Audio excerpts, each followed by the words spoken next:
الحمد للہ الذی لا الہ الا ہو لہ الملک و لہ الحمد وہو علی کل شیء قدیر والصلاة والسلام علی رسولہ الکریم وخاتم النبیین وعلی آلہ واصحابہ ومن تبعہم بإحسان الی یوم الدین۔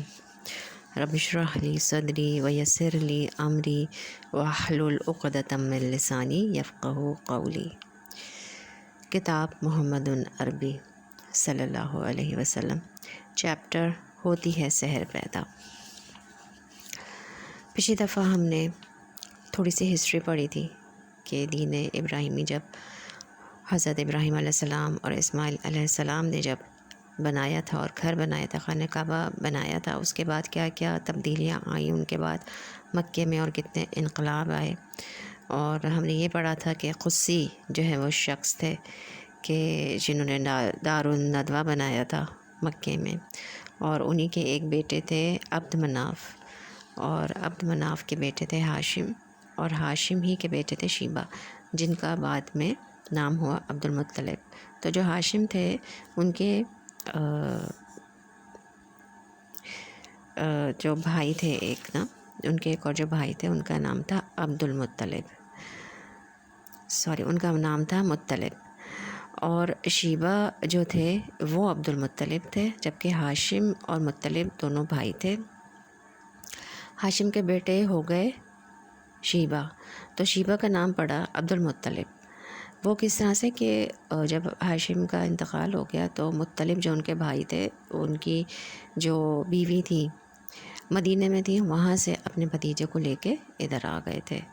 تو عبد کہتے ہیں غلام کو، اور لوگ جب وہ آئے لے کے اپنے بھتیجے کو، سواری پہ دونوں موجود تھے، تو وہ لوگ یہ سمجھے مکے کے کہ یہ مطلب کا غلام ہے، یہ لڑکا جو آیا مطلب کا غلام ہے، تو انہوں نے شیبہ جو تھے ان کا نام عبد المطلب رکھ دیا کہ یہ مطلب کا غلام ہے۔ تو عبد المطلب جو تھے وہ اصل میں ہاشم کے بیٹے تھے، اور ہاشم جو ہیں وہ عبد مناف کے بیٹے تھے، اور عبد مناف جو ہیں وہ قصہ کے بیٹے تھے۔ اور اس طرح سے نبی پاک صلی اللہ علیہ وسلم کی دادا عبد المطلب، اور ان کے عبد المطلب جو دادا تھے ان کے چچا تھے مطلب، جو کہ ہاشم کے بھائی تھے۔ تو یہ جو ہے وہ تھوڑی سی ہسٹری تھی جو کہ ہم نے پڑھی تھی۔ اس کے بعد ہم آج پڑھتے ہیں اس سے آگے۔ ایک دفعہ درود شریف ہے، درود شریف پڑھ رہے تھے، درود ابراہیمی۔ اللہم صلی علی محمد وعلی آل محمد کما صلیت علی ابراہیم وعلی آل ابراہیم انک حمید مجید۔ اللہم بارک علی محمد وعلی آل محمد کما بارکت علی ابراہیم وعلی آل ابراہیم انک حمید مجید۔ بسم اللہ الرحمن الرحیم۔ مطلب کا انتقال ہوا تو عبد المطلب سمجھدار ہو چکے تھے، دست و بازو مضبوط ہو چکے تھے، اور جسم میں توانائی آ چکی تھی، اس لیے چچا کا کام انہوں نے سنبھال لیا، اور سقایا اور افادہ ان کے ہاتھ میں آ گیا، یعنی پانی پلانا حاجیوں کو اور ان کے لیے کھانے کا انتظام کرنا۔ آبادی میں تو کنویں تھے نہیں، جو کچھ تھے مکے کے اطراف میں تھے، اور وہ بھی ادھر ادھر منتشر تھے۔ حاجیوں کے لیے پانی وہیں سے لایا جاتا، اور کعبے کے پاس کچھ حوض ہوتے، ان میں بھرا جاتا۔ حوضوں کو مستقل بھرتے رہنا، پھر آئے دن ان کی صفائی کرنا ایک مسئلہ تھا، اس میں بڑی پریشانی ہوتی اور طرح طرح کی زحمتوں کا سامنا ہوتا۔ چنانچہ عبد المطلب بہت فکر مند ہوئے۔ چاہے زمزم کے متعلق مشہور تھا کہ اس کا پانی شیریں اور خوش ذائقہ تھا، کبھی خشک بھی نہ ہوتا، اور جتنی ضرورت ہوتی حاصل ہو جاتا۔ لطف یہ کہ نہ کوئی زحمت اٹھانی پڑتی، نہ کسی قسم کی پریشانی ہوتی، لہٰذا عبد المطلب کو اس کا خیال آیا۔ چنانچہ لوگوں سے پوچھا زمزم کو کس نے پاٹا اور کیوں پاٹا؟ تو جواب ملا یہاں پہلے ایک قبیلہ جرہم کی حکومت تھی، ان کا آخری تاجدار جو تھے مزاج جرہمی تھا۔ جب اس کی قوم بگڑ گئی اور بناؤ سے زیادہ بگاڑ کے کام کرنے لگی تو بنو قزاعہ کو ناگوار ہوا، اور انہوں نے جرہم کو بے دخل کرنے کا فیصلہ کر لیا۔ چنانچہ اس کے لیے انہوں نے جنگ بھی کی اور جس میں میدان بنو قضاء کے ہاتھ میں رہا، لہٰذا اب جرہم کو یہاں سے جانا پڑا۔ جاتے وقت مزاج سے اور کچھ تو بننا پڑا، البتہ کعبہ میں جو نذرانے تھے ان کو اس نے زمزم کے اندر ڈالا اور اوپر سے پاٹ دیا۔ یہ سن کر عبد المطلب نے کہا کہ اچھا، تو جب تک زمزم کی کھدائی صفائی نہ ہو جائے اور پہلے کی طرح پھر وہ روانہ ہو جائے، اس وقت تک میں چین سے نہیں بیٹھ سکتا۔ پھر ایک رات وہ سو رہے تھے کہ سوتے ہی یک انہیں آواز آئی، زمزم کی کھدائی کر، اور پھر یہ غیبی آواز مسلسل آتی رہی جس سے ان کی ہمت اور بڑھی۔ چنانچہ کھدائی شروع ہو گئی، لیکن یہ کوئی آسان کام نہ تھا، جان توڑ محنت کرنی پڑی، خون پسینہ ایک کر دیا گیا، تب کہیں جا کر پانی نکلا۔ زمزم میں مزاج کی تلواریں بھی ملی، کعبہ کے وہ نذرانے بھی ملے، نذرانوں میں سونے کے 2 ہرن بھی تھے۔ عبد المطلب نے تلواروں سے کعبے کے دروازے بنائے اور ہرنوں کو ان کے دونوں طرف رکھ دیا کہ کعبے کی زینت بڑھے۔ زمزم کی کھدائی میں عبد المطلب تھک کر چور ہو چکے تھے، اور جس کا دل پر کافی اثر ہوا اور تنہائی کا احساس شدت سے ستانے لگا، اور اس وقت تک ان کے ہاں صرف ایک ہی اولاد تھی جس کا نام حارث تھا۔ لہٰذا انہوں نے نظر مانی اور اللہ تعالیٰ سے دعا کی، خدایا اگر تو مجھے 10 بیٹے عطا فرمائے اور سب کا سب جوان ہو کر میرا ہاتھ بٹانے لگیں تو ایک کو تیرے نام پر قربان کر دوں گا۔ عبد المطلب کی یہ آرزو پوری ہوئی، اللہ نے ان کو 10 بیٹے دیے، سب پلے بڑے جوان ہوئے اور ان کا ہاتھ بٹانے لگے۔ اب نظر پوری کرنے کا وقت آ گیا۔ عبد المطلب نے بیٹوں کو جمع کیا اور سارا قصہ سنایا۔ بیٹے بولے، ابا جان ہم سب دل و جان سے حاضر ہیں، جس کو چاہے آپ قربان کر دیں۔ تو عبد المطلب نے کہا کہ اچھا، تو الگ الگ تیروں پر اپنے نام لکھ کر لاؤ۔ چنانچہ سب نام لکھ کر باپ کے پاس لے گئے۔ عبد المطلب نے ان تیروں کو لیا اور کعبے میں آئے، وہاں فال نکالنے والے سے ملے اور اس کو وہ تیر دے دیے کہ معلوم کرے کہ بتوں کے مہاراجہ حبل کو کون پسند ہے۔ اس وقت مکے میں یہ رواج تھا کہ جب کوئی اہم کام درپیش ہوتا تو تیروں سے فال نکلواتے اور اس طرح دیوتاؤں کی مرضی معلوم کرتے۔ مہنت یا پروہت تیروں کو لے جاتا اور دیوتاؤں کے سامنے ایک خاص طریقے سے پھراتا۔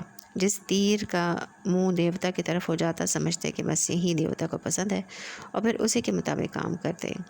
مہنت نے عبد المطلب کے تیر حبل کے پاس پھرائے تو چھوٹے بیٹے عبداللہ کا نام نکلا۔ عبداللہ عبد المطلب کے چہیتے بیٹے تھے اور اپنے بھائیوں میں سب سے زیادہ انہیں محبوب تھے، لیکن وہ کیا کرتے، مجبور تھے، ان کو ذبح کرنے کے سوا کوئی چارہ نہ تھا کہ وہی حبل کو پسند تھے۔ چنانچہ عبد المطلب نے بیٹے کا ہاتھ پکڑا اور انہیں لے کر زمزم کے پاس آئے کہ وہی قربان گاہ تھی، جس کو جو کچھ بھی کرنا ہوتا وہیں لا کر کرتا، اصاف اور نائلہ کے حضور کہ یہ ان کے 2 بڑے دیوتا تھے۔ یہ خبر لوگوں کے دلوں پر بجلی بن کر گری اور جنگل کی آگ کی طرح سارے شہر میں پھیل گئی۔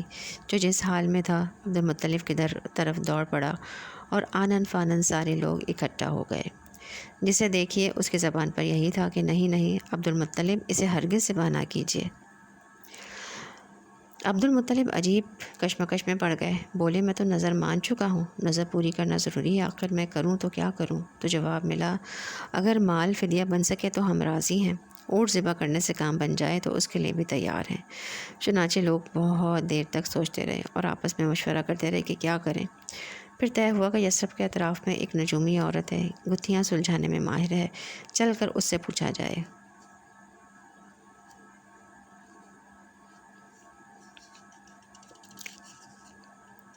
لوگ گئے، اس عورت سے ملے اور اس کو سارا حال بتایا۔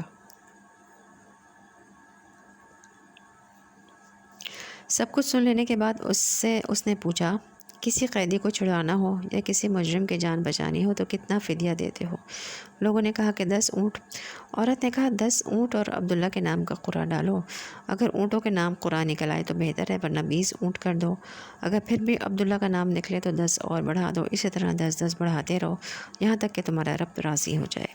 لوگوں نے ایسا ہی کیا، 10 اونٹ اور عبداللہ کے نام کا قرعہ ڈالا تو عبداللہ کا نام نکلا، 10 اور بڑھا دیے، پھر عبداللہ کا نام نکلا، 10 مزید بڑھا دیے، پھر بھی عبداللہ کا نام نکلا۔ لوگ اسی طرح 10 بڑھاتے رہے اور عبداللہ کا نام نکلتا رہا۔ ادھر عبد المطلب کھڑے عاجزی کے ساتھ دعا میں مصروف تھے کہ خدایا فدیے کو قبول فرما لیجئے، خدایا عبداللہ کی جان بچا لیجئے۔ جب بڑھتے بڑھتے 100 اونٹ ہو گئے تو قرعہ اونٹوں کے نام نکل آیا۔ اب کیا تھا، لوگ خوشی سے اچھل پڑے۔ عبد المطلب کو ہر طرف سے مبارکباد دی جانے لگی، تو مبارک ہو عبداللہ، اب مبارک عبد المطلب، اللہ نے بیٹے کا فدیہ قبول کر لیا۔ لیکن عبد المطلب ابھی مطمئن نہ ہوئے تھے اور دوبارہ قرعہ ڈلوایا کہ کوئی شبہ نہ رہ جائے، خدا کی مرضی کیا ہے صاف صاف معلوم ہو جائے۔ پھر جب پوری طرح اطمینان ہو گیا تو اونٹ سے بھاگیے اور وہیں چھوڑ دیے کہ جو چاہے ان سے فائدہ اٹھائے۔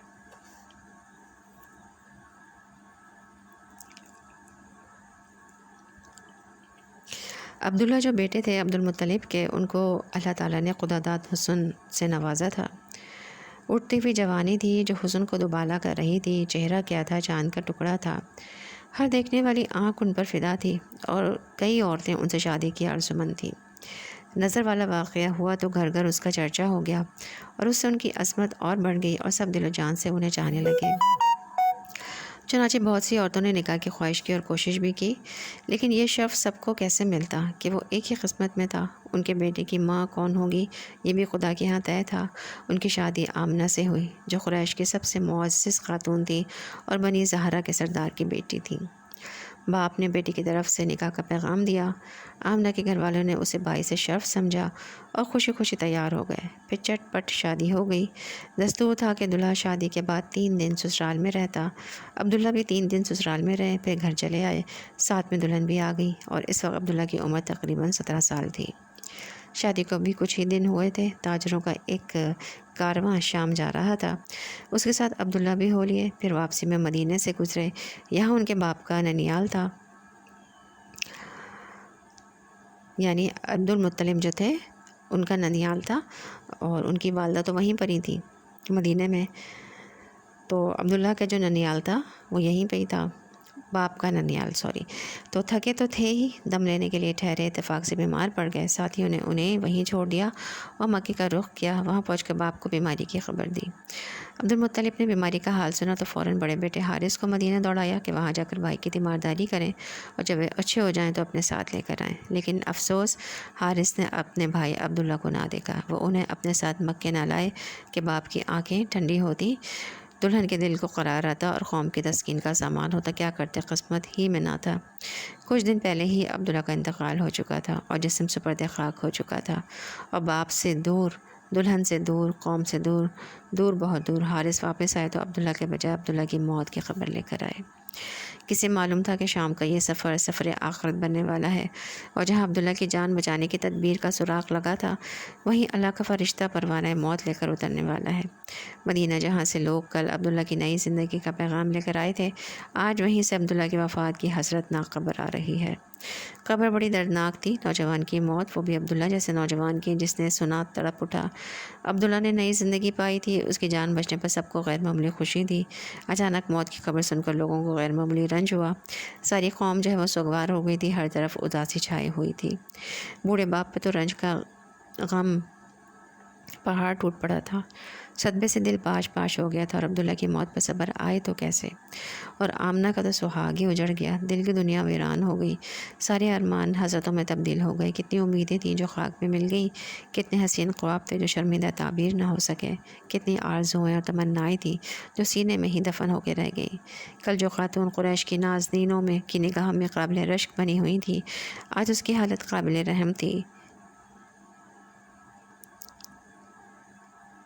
جو سر دوسرے سروں کے درمیان شرف و عزت سے اونچا ہو رہا تھا، آج وہ رنج و غم سے کے وبال دوش بنا ہوا تھا۔ عبداللہ کا انتقال ہوا تو آمنہ امید سے تھی۔